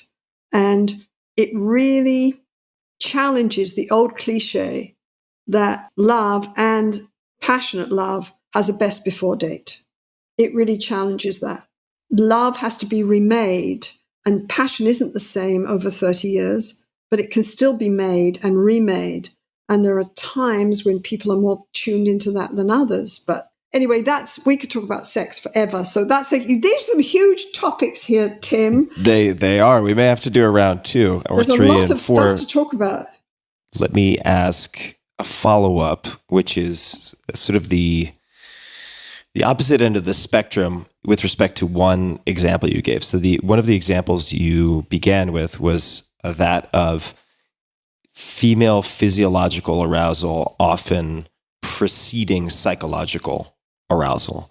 And I'd be curious to know, because this seems to be common, at least among many men that I know and many men who write to me in some fashion, that they're extremely attracted to their partner for a period of time, and they see this in relationships one after the other for 6-9 months, whatever it is. And then it's not that they stop being attracted to their partner. They still can objectively and subjectively look at their partner and find them sexy and attractive, but they just do not have as much sex drive as they would like at a certain point in the relationship. Do you have any not necessarily advice for them, but could be advice, but thoughts on how to approach that. So not a situation where the male is demanding or hoping for more sex, although that might be the case, but in fact, a situation where the woman has more sustained sex drive than the male. Well, that's an interesting one. I don't know. I mean, we condition men to think about physiologically their sexual need and their sexual response is very available to them compared to women. And it seems to be immediate. And we condition men to accept their sexuality and to accept sort of lust and to expect a certain amount. So I don't know. I think it depends. And I may have been prejudiced because the cases that I've seen in that situation have usually been that there's another whole element going on, which is that there's a certain point in relationships where people realize that they're vulnerable and that this person holds their heart in their hand. And for some people, before that, the infatuation and the excitement and the novelty and all that stuff can carry them forward. And then there's a moment when it's kind of like the bonding scenario kicks in and they realize they're vulnerable. And this other person can hurt them and that they need this person. They need certain responses from this person. And for some folks, that is exceedingly difficult. And they can't even really put their finger on what that's about. And they start to shut down. And I can remember one very dramatic case of this, where this guy pursued this woman and adored her and everything was great. And then they got married. And literally, they got married and she became immediately pregnant and was very ill with the pregnancy. So she kind of withdrew. So from his point of view, he took the ultimate risk, which he said he was never going to do, and got married. And the minute he did that, from his point of view, this person became unavailable. He completely shut down his sexuality. Completely. He numbed it out. Except in his mind. In his mind, she was still the most attractive woman in the world. He still, had all kinds of active fantasies. I mean, he still had lust. He just shut it all down. And that was all about the emotional reality of him suddenly coming up against this reality that he needed her, he'd risked, and suddenly she wasn't there. And of course, that was a very familiar experience for him from his childhood. And then she got angry, of course, because he wouldn't, he shut down and the whole relationship went bad. So these emotional scenarios can be complex. You have to ask what's going on. I think there's also a point in couples' lives, especially in our present world, where they get caught up in parenting, caught up in tasks, caught up in what we've decided is success, which is working longer and longer hours, being on your devices all the time. Literally, they don't pay any attention to the relationship and to the emotional music and to the connection. And then they suddenly expect it to be there in bed. Well, it's not, because it all sort of goes together. So we don't find it that difficult to help people, if they want, to go through those blocks. We don't find it that difficult to help people deal with their sex life differently, with problems, or to reawaken that passion. In fact, what we find is when people start having hold me tight conversations, we don't even talk about sex. They tell us their sex life improves because they start to be able to play and take risks with each other and tell each other things they'd never been able to tell each other before, and accept their own sexual desires or sensitivities in a new way and share them. So then this openness, this emotional openness and responsiveness turns into physiological openness and responsiveness. It's very hard to be open and physiologically responsive when you're afraid and guarding yourself all the time. Yeah, those two sound almost entirely mutually exclusive. Well, I would like to, if you're open to a few more minutes, just to hear your description, since people will want to explore this more, of Hold Me Tight Online, the relationship enhancement program. What brought you to develop that, and what can people expect if they engage with that? What brought me to develop it was insanity, because It's a story of my life. Yes, it was an insane amount of work. Okay. And I got obsessed with the fact that from my point of view, this science and all our work had created this enormous possibility for people to have much better relationships, much more secure families, better mental health, and somehow people weren't getting the message. I just became so disconcerted by that I said, we got to do we've got to do an online program. This is the only way it's going to reach people. So my colleagues, bless their hearts, I seem to have this ability to go in and say insane ideas, and then people pick them up, and suddenly we're working for about 4 years on this huge project. And so we created this. The online program it's got little talks. It's got 3 couples going through the process. You see the 3 couples working. It's got little bits of music, little exercises. It's customized. We put a huge amount of work into it. I don't know of any other program like it out there, especially not based on tested interventions and a clear science of what love relationships are about. We get very good feedback on it. I'm very encouraged by the fact that the military, the US military, I believe, and the Canadian military are using it now, and the government of British Columbia, where I live on the west coast of Canada, has just bought a number of them. I think they're going to give them to first responders whose relationships are having a hard time. The Heart Institute is talking about creating an online program because they have a live program in their hospital now in Ottawa. So I'm very encouraged by the fact that institutions are picking it up. But it's supposed to take the Hold Me Tight book and turn it into a live, engaging online program that you can do with your partner. And there's some research on the educational program based on Hold Me Tight. There's no research yet on the online program, but we're still working on it. We want to, for example, the 3 couples who agreed to be filmed through this, we just took the first 3 couples that came into the studio in Ottawa and did it with me, did those conversations with me in a very snowy winter. So when I look at them now, it looks a little dated, those 3 couples. There's a young couple, a couple that are facing all kinds of other difficulties, and an older couple.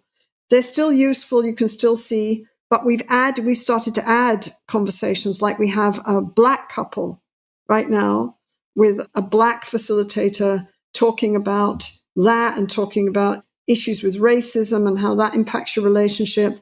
We're trying to put new conversations in. You can see a couple go through it. You can hear me talk about it. You can learn about it. You can hear the stories about it. You can do exercises. I mean, it's really designed to lead you into being able to have your own Hold Me Tight conversation. And I think, well, I'm a bit crazy about all this, but, we need books and we need online programs. We need to educate people about relationships. It's insane that we have all this science and understanding and that we are not sharing it and putting it out so that we can have more positive, loving, cooperative relationships and more secure families. From my point of view, it's insane. So we created the program and we're going to keep adding to it. And hopefully institutions will keep picking it up. And for a while we did it and online wasn't popular. And so it just sat there. And I thought, what do I have to do to get this stuff out there? But it has picked up quite a lot. People are hearing about it. I think this conversation will help, at least with a handful of people. Yes. So that's the hope. And this has been so much fun. Dr. Sue Johnson, you are a blast to talk to. And I will, of course, add show notes with links to everything, and people can find you at Dr. Sue Johnson, DRSUE, Johnson, JOHNSON, drsuejohnson.com. They can find the Hold Me Tight online program at holdmetightonline.com. You're on all the social. I'll link to those in the show notes, and people can find you on Twitter at Dr. DR. That's at DR_Sue Johnson.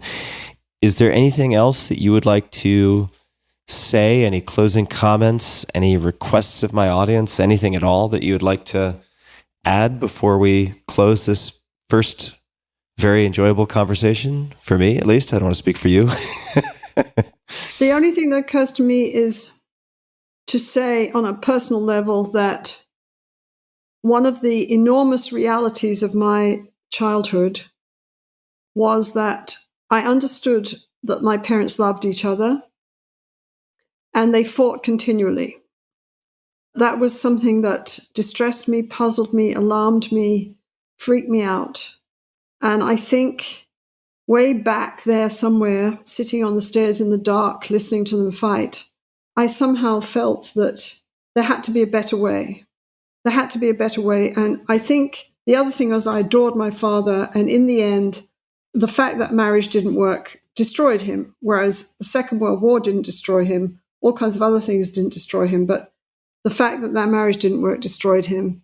So I knew how important relationships were. And for me, when I started to see couples and I started to see patterns, and then I started to link it to attachment science, and I suddenly realized that there was a way that we can understand love, that we can understand and shape our most precious relationships. That is just something that I just feel like we need so desperately. It's so important on so many levels that I just want people to know that you don't have to fall in and out of love, and that even if you've never seen this kind of bonding, you can find it. We can show it to you on a video. We can tell you a story about it. You can do it. It's wired into us. That there's incredible hope for relationships because more and more people are living alone. More and more people are giving up on love relationships. More and more people are saying things like monogamy is impossible, doesn't work. This just brings up despair in me because it's like we have the way forward and we're not using it. So that's why I do things like make crazy online programs that take me 4 years. And anyway, it's been amazing fun to talk to you. Thank you. It's been a great time. And I'm so glad that you were able and grateful that you were willing to carve out the time to have this conversation. I really think it's going to help a lot of people. This has been incredibly helpful for me personally. I've taken a ton of notes. I have a lot of things to follow up on. I'm going to have some very bonding and engaging conversations with my girlfriend. And this has inspired me to further seek out the tools that help us to shape the love that we need and want instead of just waiting for some miracle to fall from the sky or a disaster to fall from the sky. And it's very enabling to hear you speak and to get a better understanding of your work. And certainly I can only imagine to engage with the work that you've developed. So I'm very grateful to you for the time and for the work that you're doing. I think these tools are invaluable and never more needed, certainly, than right now. I think that word despair that you mentioned is something that a lot of people have become intimate with in the last year, but that the last year has really just magnified, I think, an underlying despair that many people already felt. I agree. And I'm so glad that we were able to take the time together. So thank you very, very much. And perhaps if you have time in the future, we'll do a round 2, but we'll no need to rush that. But really, really tremendously enjoyed this conversation. So thank you again. You're welcome. Lovely to talk to you. And you asked wonderful questions. So I appreciate that. Thank you so much. Oh, my pleasure entirely. And for everybody listening, we'll have links to everything in the show notes as usual at tim.blog/podcast. And until next time, thank you for listening. Hey guys, this is Tim again. Just a few more things before you take off. Number 1, this is 5 Bullet Friday. Do you want to get a short email from me? Would you enjoy getting a short email from me every Friday that provides a little morsel of fun before the weekend? And 5 Bullet Friday is a very short email where I share the coolest things I've found or that I've been pondering over the week. That could include favorite new albums that I've discovered. It could include gizmos and gadgets and all sorts of weird shit that I've somehow dug up. in the world of the esoteric as I do. It could include favorite articles that I've read and that I've shared with my close friends, for instance. And it's very short. It's just a little tiny bite of goodness before you head off for the weekend. So if you want to receive that, check it out. Just go to 4hourworkweek.com. That's 4hourworkweek.com, all spelled out, and just drop in your email and you will get the very next one. And if you sign up, I hope you enjoy it. This episode is brought to you by Headspace. Headspace is your daily dose of mindfulness in the form of guided meditations in an easy-to-use app. Now, you might ask yourself, very reasonably, there are 2,000 plus apps for meditation. Why would I use Headspace? Headspace is one of the only meditation apps advancing the field of mindfulness and meditation through clinically validated research. Headspace is backed by 25 published studies on its benefits, 600,000 five-star reviews, and more than 60 million downloads. So if people keep telling you to try meditation and you're like, when would I do that? When would I possibly have time? You should check out Headspace. If you have 10 minutes, Headspace can change your life. Headspace offers a really light lift and a lot of features to keep you going, which is part of the reason that I've used Headspace for years now. So whatever the situation, Headspace can really help you feel better. Overwhelmed? Headspace has a 3-minute SOS meditation for you. Need some help falling asleep? Headspace has wind down sessions their members swear by. And for parents, Headspace even has morning meditations you can do with your kids.